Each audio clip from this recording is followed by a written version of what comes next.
আসসালামু আলাইকুম। Hello everyone, সবাই কেমন আছেন? আশা করছি সবাই ভালো আছেন। আমি দেখাবো সিমাই জর্দা কেমনভাবে করতে হয়। দেখেন, আমি এই সিমাইটা, অবশ্যই প্যাকেটের সিমাই, এটা ভাজা থাকে, তা তো আপনারা সবাই জানেন। আমি এটা আবার ভেজে নিয়েছি সুন্দর করে, একটু লাল লাল করে ভেজে নিয়েছি। তার ভিতরে আমি নারকেল দিয়েছি, পরিমাণ মতো লবণ দিতে হবে, তার সঙ্গে চিনিও অ্যাড করতে হবে। তো আমার নারকেলটা ফ্রিজে ছিল জন্য আমি এটা করছি, দলাটা ভেঙে দিছি। এই যে চিনি দিয়ে দিলাম, লবণ দিয়ে দিলাম পরিমাণ মতো। এখন এটাকে ভালো করে মিক্সড করতে হবে, নেড়ে চেড়ে ভালো করে মিক্সড করে নিতে হবে। যখন চিনিটা গলে যাবে, নারকেলটা ওর সঙ্গে মিশে যাবে।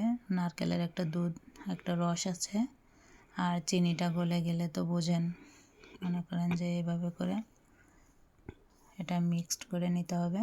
তারপরে এর ভিতরে আপনারা চাইলে দুধও দিতে পারেন, চাইলে পানিও দিতে পারেন, যার কাছে যেটা আছে সেটা দিতে পারেন।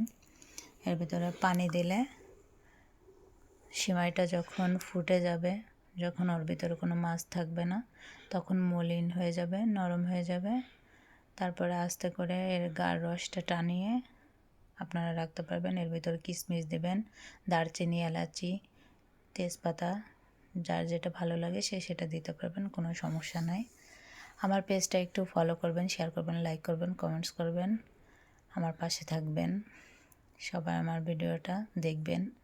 আশা করি আপনাদের এই সুন্দর সুন্দর ভিডিও দিতে আমি সক্ষম হব, আপনারা যদি চান দেখেন।